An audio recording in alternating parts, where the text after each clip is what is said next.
In the name of Allah, the most beneficent, the most merciful. My name is Muhammad Tayyab. I choose a topic for demonstration is a projectile motion, which is a very interesting, important and conceptual topic. So हम लोग start करते हैं projectile motion को.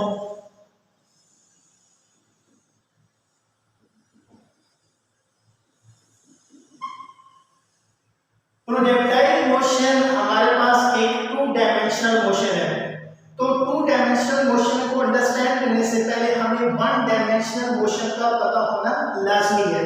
तो one dimensional motion का concept समझने से पहले हमें लीनियर मोशन का पता होना चाहिए. लीनियर मोशन हमारे पास क्या होती है कि अगर कोई बॉडी स्ट्रेट लाइन में अपनी मोशन को कंटिन्यू रखता है तो उसको हम लोग लीनियर मोशन का नाम देते हैं. स्ट्रेट लाइन मोशन या फिर रेक्टिलिनियर मोशन या फिर वन डायमेंशनल मोशन, ये हमारे पास एक ही चीज है. तो लीनियर मोशन से हमें ये पता चला कि अगर कोई बॉडी स्ट्रेट लाइन में मूव कर रहा है तो उसको हम लोग लीनियर मोशन का नाम भी दे सकते हैं.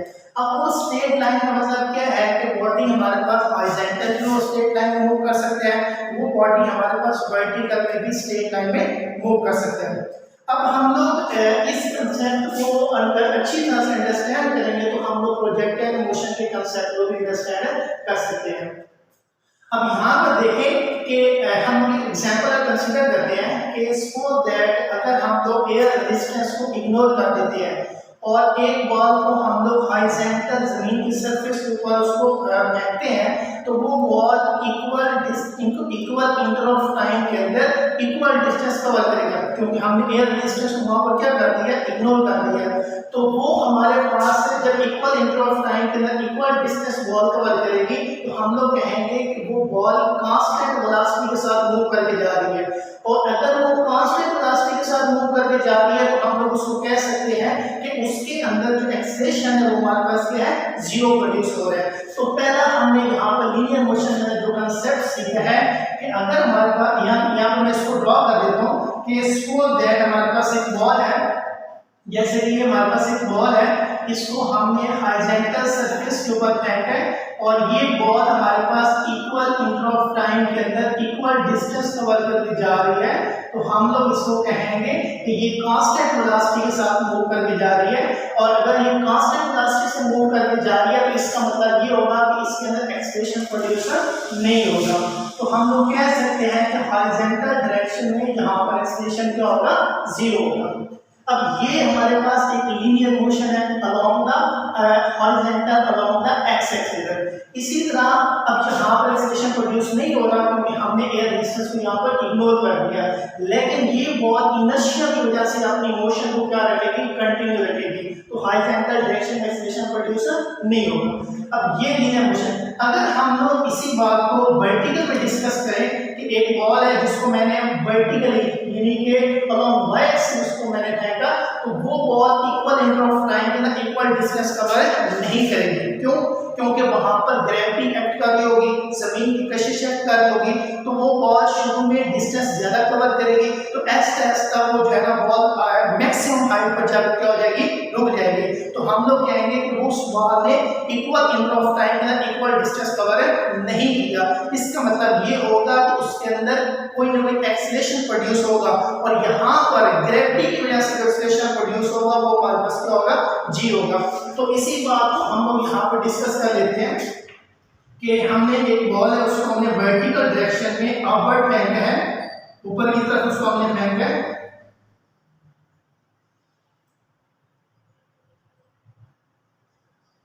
तो यहाँ पे देखें कि शुरू में उसने डिस्टेंस जो है वो ज्यादा कवर किया अलोंग वाई एक्सिस.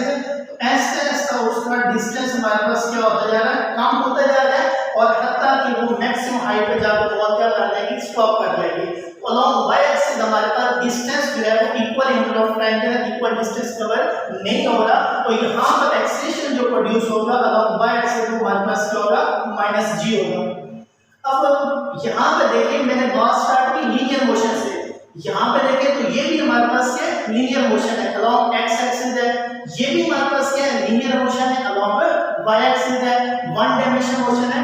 लेकिन प्रोजेक्टाइल मोशन की स्टार्ट में मैंने डेफिनेशन नहीं बताई है क्योंकि वो एक रट्टा बन जाएगी हमारे पास. तो अब हमें समझ आएगी कि प्रोजेक्टाइल मोशन क्या है। प्रोजेक्टाइल मोशन एक टू डायमेंशनल मोशन है। टू डायमेंशनल मोशन कैसे है, अलोंग एक्स एक्सिस भी हम लोग डिस्कस करेंगे, अलोंग वाई एक्सिस भी हम लोग डिस्कस करेंगे। यानी अगर कोई बॉडी एट अ टाइम यानी कि साइमल्टेनियसली, जिसको हम लोग उर्दू में कह सकते हैं कि बायक, अगर एक ही टाइम में अगर कोई बॉडी अलोंग एक्स एक्सिस भी डिस्टेंस कवर करे, अलोंग वाई एक्सिस भी डिस्टेंस कवर करे, तो उसकी मोशन जो हमारे पास बनेगी वो हमारे पास टू डायमेंशनल मोशन बनेगी और उसको हम लोग प्रोजेक्टाइल मोशन का नाम देंगे। अब पहले हम लोग एक एग्जांपल डिस्कस करते हैं, उसके बाद हम लोग डेफिनेशन की तरफ आते हैं। आपने देखा होगा कि जो हमारे पास फुटबॉल प्लेयर होते हैं तो वो किक करते हैं फुटबॉल को, तो उसकी कुछ मोशन इस टाइप में होती है हमारे पास, यानी यहाँ से जो है ना अगर हम लोग फुटबॉल को किक करें तो वो कुछ इस तरह करके अपना पास जो है वो अडॉप्ट करेगा। अब यहाँ पर देखें तो अब यहाँ पे बॉल अलोंग एक्स एक्सिस भी अपना डिस्टेंस कवर कर रहा है, अलोंग वाई एक्सिस भी अपना डिस्टेंस क्या कर रहा है, कवर कर रहा है। अलोंग एक्स एक्सिस भी अपना डिस्टेंस कवर कर रहे हैं, अलोंग वाई एक्सिस भी अपना डिस्टेंस कवर कर रहे हैं। अलोंग एक्स एक्सिस भी इसका डिस्टेंस है और अलोंग वाई एक्सिस भी इसका डिस्टेंस है, अलोंग एक्स एक्सिस भी इसका डिस्टेंस है। अब यहाँ पर एक और कांसेप्ट है, मैंने यहाँ पर बताया कि बॉडी एट अ टाइम दो टाइप की मोशन को कवर करे, यानी अलोंग एक्स एक्सिस भी मूव करे, अलोंग वाई एक्सिस भी मूव करे। यानी अलोंग एक्स एक्सिस अपनी बॉडी जो है ना मोशन को चेंज नहीं करता, क्योंकि एयर डिस्टेंस को हमने क्या किया होगा, इग्नोर किया है। तो body equal interval of time में इक्वल डिस्टेंस कवर करेगा, उसमें एक्सेलेरेशन भी प्रोड्यूस नहीं होगा। लेकिन वर्टिकल डायरेक्शन के अंदर क्या होगा, इक्वल इंटरवल ऑफ टाइम के अंदर इक्वल डिस्टेंस कवर नहीं होगा, तो वहां पर एक्सेलेरेशन प्रोड्यूस होगा और वो ग्रेविटी की वजह से, और बॉडी मैक्सिमम हाइट पे जाके क्या कर देगा, स्टॉप कर देगा। तो यहाँ पे देखिए ये हमारे पास टू डायमेंशनल मोशन है, ये भी टू डायमेंशनल मोशन है, यहाँ पर भी टू डायमेंशनल मोशन है। यहाँ पे देखिए तो यहाँ पे मैक्सिमम हाइट पे जाकर उसका जो वर्टिकल कंपोनेंट क्या हो गया, जीरो हो गया। अलोंग एक्स एक्सिस और वाई एक्सिस दोनों है, लेकिन यहाँ पर इसका वर्टिकल कंपोनेंट हमारे पास क्या हो गया, जीरो हो गया मैक्सिमम हाइट पे। तो अभी हम लोग इसकी डेफिनेशन डिस्कस कर रहे हैं प्रोजेक्टाइल मोशन की, कि projectile motion is a two dimensional motion, यानी at a time body forward direction में मूव करे, at a time body vertical direction या अपवर्ड डायरेक्शन में मूव करे, अलोंग एक्स एक्सिस भी मूव करे, अलोंग वाई एक्सिस भी मूव करे। यानी एट अ टाइम अगर दो किस्म की मोशन मौजूद है तो वो हमारे पास क्या कहलाएगी, प्रोजेक्टाइल मोशन कहलाएगी। तो प्रोजेक्टाइल मोशन की हम लोग यहाँ पे डेफिनेशन कर लेते हैं। Projectile motion is a two dimensional motion under constant acceleration due to gravity and inertia is called projectile motion। अब यहाँ पर देखें कि projectile motion is a two dimensional motion, उसमें वन डायमेंशन नहीं है, वन डायमेंशन जस्ट हमारे पास linear motion है। अगर हम लोग लीनियर मोशन भी अलोंग एक्स एक्सिस और अलोंग वाई एक्सिस उन दोनों का कॉम्बिनेशन ले लें तो हमारे पास क्या बनेगी, प्रोजेक्टाइल मोशन बनेगी। तो projectile motion is a two dimensional motion under constant extension due to gravity, यानी ग्रेविटी का जो ग्रेविटी की वजह से जो वहां पे एक्सटेंशन प्रोड्यूस होगा वो हमारे पास क्या होगा, कांस्टेंट होगा, लेकिन वो ग्रेविटी बॉडी को अपनी तरफ क्या कर रही है, अट्रैक्ट कर रही है। यानी वर्टिकल डायरेक्शन में बॉडी अपना डिस्टेंस जो है वो इक्वल इंटरवल ऑफ टाइम में इक्वल डिस्टेंस कवर नहीं करेगा, तो यहाँ पे एक्सटेंशन ड्यू टू ग्रेविटी की वजह से वो बॉडी जो है वो मैक्सिमम हाइट पे जाकर क्या कर देगी, स्टॉप कर देगी।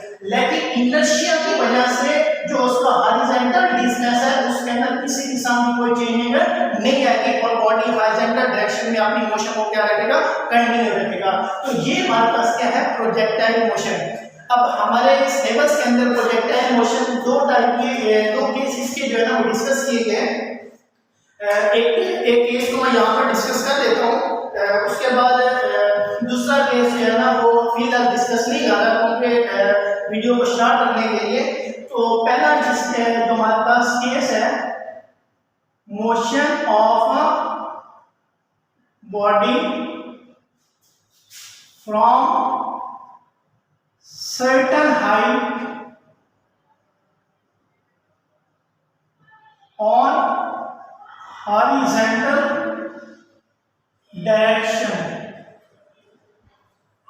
ये हमारे पास इसका पहला केस है। और दूसरा केस हमारे पास ओब्लिक मोशन है। तो जस्ट हम यहाँ पे फर्स्ट केस को डिस्कस कर रहे हैं, motion of a body from a certain height on a horizontal direction. अब देखिए यहाँ पर ना हम लोग इसको सपोज करते हैं कि हमारे पास कोई बॉल है, उसको मैंने एक स्पेसिफिक हाइट पे खड़े होकर उसको मैंने हॉरिजॉन्टल डायरेक्शन में फेंका है। अब क्या होगा कि प्रोजेक्टाइल मोशन के अंदर हमारे पास, हमने स्टार्ट में डिस्कस किया, प्रोजेक्टाइल मोशन के अंदर एयर रेजिस्टेंस एक मेरा कंडीशन है कि एयर रेजिस्टेंस को हमने यहाँ पे क्या करना है, इग्नोर करना है। अगर हम तो एयर रेजिस्टेंस को इग्नोर कर देंगे तो बॉडी जो है वो हॉरिजॉन्टल डायरेक्शन में अपनी मोशन को क्या रखेगा, कंटिन्यू रखेगा इनर्शिया की वजह से। तो हॉरिजॉन्टल डायरेक्शन में उसके डिस्टेंस के अंदर किसी किस्म की चेंज नहीं आएगी। लेकिन जो वर्टिकल कंपोनेंट है वो उसका क्या होगा, शुरू में हमने उसको हॉरिजॉन्टल डायरेक्शन में फेंका है तो शुरू में उसका वर्टिकल कंपोनेंट नहीं होगा, लेकिन बाद में उसका वर्टिकल कंपोनेंट वहां पर आ जाएगा। वो कैसे आ जाएगा, ग्रेविटी की वजह से आ जाएगा। उसको हम लोग यहाँ पे ड्रॉ कर देते हैं। अब सपोज दैट हमारे पास ये एक वाई एक्सिस है और ये हमारे पास क्या है, एक्स एक्सिस है, और यहाँ पे हमारे पास क्या है, ओरिजिन है। अब इस मैक्सिमम हाइट से हम लोग किसी बॉल को इस तरह करके फेंक देते हैं। तो यहाँ पे देखें उस बॉल का जो हमारे पास हॉरिजॉन्टल कंपोनेंट है इनिशियल, वो हमारे पास क्या है, बी आई एक्स है। हमने हॉरिजॉन्टली बॉल को क्या किया, फेंका, लेकिन यहाँ पे उसका वर्टिकल कंपोनेंट मौजूद नहीं है। अब देखें तो एयर रेजिस्टेंस को हमने इग्नोर किया हुआ है, इनर्शिया की वजह से हॉरिजॉन्टल कंपोनेंट में किसी किस्म का कोई इफेक्ट नहीं आएगा। तो इसका जो हॉरिजॉन्टल कंपोनेंट है वो हमारे पास क्या रहेगा, हॉरिजॉन्टल की बी एक्स, जैसे उसकी वैल्यू यहाँ पे मैंने एरो के साथ शो किया, यहाँ पर उसकी वैल्यू वैसे की वैसे रहेगी, और यहाँ पर उसका हॉरिजॉन्टल कंपोनेंट की वैल्यू वैसे की वैसे रहेगी, और यहाँ पर इसकी हॉरिजॉन्टल कंपोनेंट की वैल्यू वैसे की वैसे रहेगी। लेकिन यहाँ पर वर्टिकल कंपोनेंट उसका क्या है, जीरो है। तो ऐसा ऐसा ग्रेविटी उस बॉडी को अपनी तरफ क्या कर रही है, अट्रैक्ट कर रही है। तो वर्टिकल कंपोनेंट की वैल्यू जो हमारे पास क्या हो जाएगी, बढ़ती जाएगी। तो शुरू में वर्टिकल कंपोनेंट हमारे पास जीरो है, ऐसा ऐसा उसका वर्टिकल कंपोनेंट जो है वो क्या कर रहा है, इंक्रीज कर रहा है ग्रेविटी की वजह से। तो देखो प्रोजेक्टाइल मोशन हमने कहा था, प्रोजेक्टाइल मोशन है two dimensional motion under constant acceleration due to gravity, यानी यहाँ पर ग्रेविटी भी उस पर एक्ट कर रही है और इनर्शिया भी एक्ट कर रहा है। इनर्शिया की वजह से वो फॉरवर्ड डायरेक्शन में मूव करता जा रहा है और ये ग्रेविटी की वजह से वो क्या कर रहा है, डाउनवर्ड डायरेक्शन के अंदर मूव करके जा रहा है। अब हमारे पास यहाँ पर हमने इसका हॉरिजॉन्टल और वर्टिकल डिस्टेंस जो है वो फाइंड करना है। तो यहाँ पर हम लोग इसको सेपरेट जगह फाइंड कर लेते हैं, हॉरिजॉन्टल डिस्टेंस और वर्टिकल डिस्टेंस। तो इन दोनों को फाइंड करने के लिए बेटा हम लोग सिंपल जो है ना वो सेकंड इक्वेशन ऑफ मोशन इस्तेमाल करेंगे। s is equal to V I T plus 1/2 at square, s is equal to V I T plus 1/2 at square. अब यहाँ पे देखें, क्योंकि हमने हॉरिजॉन्टल डिस्टेंस कवर करना है तो हॉरिजॉन्टल के लिए हम लोग s की जगह पर क्या लिख देंगे, x लिख देंगे, और वेलोसिटी जो initial component along x axis में हॉरिजॉन्टल को हमारे पास क्या बनेगा, vi(x) बन जाएगा, और ये साथ ही हमारे पास वैसे वैसे आ जाएगा प्लस 1/2, और ये एक्सटेंशन ये हमारे पास हॉरिजॉन्टल कंपोनेंट ax आएगा और ये हमारे पास साथ t का स्क्वायर आ जाएगा। अब यहाँ पे देखें हमारे पास हॉरिजॉन्टल डायरेक्शन के अंदर किसी किस्म का कोई एक्सेलेरेशन प्रोड्यूसर नहीं होगा। हमने शुरू में ये बात डिस्कस कर दी थी कि इनर्शिया की वजह से बॉडी, हमने एयर रेजिस्टेंस को इग्नोर किया था और बॉडी जो है वो कांस्टेंट वेलोसिटी के साथ मूव कर रही थी, तो एक्सेलेरेशन वहां पे प्रोड्यूसर नहीं हुआ था। तो यहाँ पर देखें तो ये वाला कंपोनेंट हमारे पास क्या हो जाएगा, जीरो हो जाएगा, और यहाँ पे जस्ट हमारे अगर ये जीरो हो गया तो ये वाला हिस्सा सारा हमारे पास क्या हो जाएगा, जीरो हो जाएगा। तो जस्ट हमारे पास ये वाला कंपोनेंट है वो बाकी बच जाएगा। तो हॉरिजॉन्टल डायरेक्शन में हमारे पास जो डिस्टेंस बनेगा vix मल्टीप्लाई बाय टाइम, ये हमारे पास आ जाएगा इसका। तो ये हमारे पास अगर हम लोग किसी बॉडी को सर्टेन हाइट से फेंकें तो उसका हॉरिजॉन्टल डायरेक्शन में जो डिस्टेंस है तो वो हमारे पास ये बनेगा। अगर हमने वर्टिकल डिस्टेंस फाइंड करना है तो ये s की जगह हम लोग क्या लिखेंगे, y, और ये इनिशियल वेलोसिटी वर्टिकल कंपोनेंट बनेगा y के साथ मल्टीप्लाई t प्लस 1/2 8t² और ये वर्टिकल कंपोनेंट हमारे पास क्या बनेगा एक्सेलरेशन का। अब यहाँ पे देखें तो हमारे पास इनिशियल कंपोनेंट जो हमने देखो ना मैक्सिमम हाइट से हमने उसको हॉरिजॉन्टली एंटर उस बॉडी को, तो यहाँ पे इनिशियल उसका वर्टिकल कंपोनेंट मौजूद है नहीं है, तो ये हमारे पास क्या हो जाएगा इसका 0 हो जाएगा।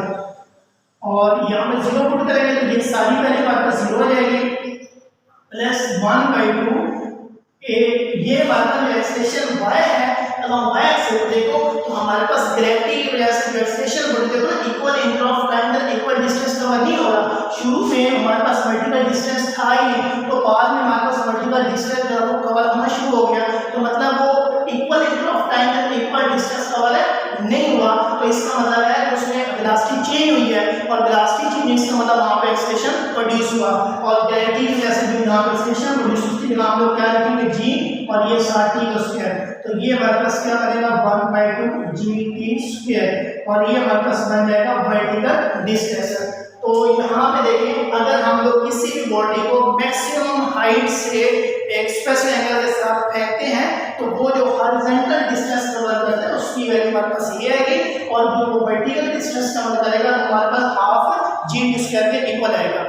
तो ओब्लिक मोशन इसका सेकंड केस है, वो वीडियो लेंथी होने की वजह से जो है मैं उसको यहाँ पे डिस्कस नहीं कर रहा, तो मैं इसको समराइज कर देता हूँ कि प्रोजेक्टाइल मोशन हमारे पास क्या है। प्रोजेक्टाइल मोशन एक 2 डायमेंशनल मोशन है, तो 2 डायमेंशनल मोशन को अंडरस्टैंड करने से पहले हमें 1 डायमेंशनल मोशन का पता होना चाहिए, और 1 डायमेंशनल मोशन में हमारे पास क्या लीनियर मोशन है, स्ट्रेट लाइन मोशन है या रेक्टिलिनियर मोशन है, तो ये भी हमारे पास लीनियर मोशन है, ये भी हमारे पास लीनियर मोशन है, ये हॉरिजॉन्टल डायरेक्शन में और ये हमारे पास क्या है वर्टिकल डायरेक्शन में। तो अगर कोई body at a time simultaneously horizontal भी डिस्टेंस कवर करे वर्टिकल भी डिस्टेंस कवर करे तो उसकी मोशन हमारे पास क्या बनेगी प्रोजेक्टाइल मोशन बनेगी। तो ये हमारे पास हॉरिजॉन्टल भी डिस्टेंस कवर हो रहा है वर्टिकल डिस्टेंस भी कवर हो रहा है, यानी अगर हम लोग एक बॉल को जब फेंकते हैं तो वो जो डिस्टेंस कवर करता है वो भी हमारे पास क्या बनेगा प्रोजेक्टाइल मोशन का प्रोजेक्टाइल मोशन बनेगी और वो मोशन हमारे पास प्रोजेक्टाइल बनेगी और वो जो डिस्टेंस कवर करता है जो पाथ अडॉप्ट करता है उस पाथ को हम लोग ट्रैजेक्टरी का नाम देते हैं। तो ये जो पाथ फॉलो हो रहा है प्रोजेक्टाइल मोशन के अंदर वो हमारे पास क्या कराएगा ट्रैजेक्टरी कराएगा। थैंक यू, अल्लाह हाफिज़, अस्सलाम वालेकुम।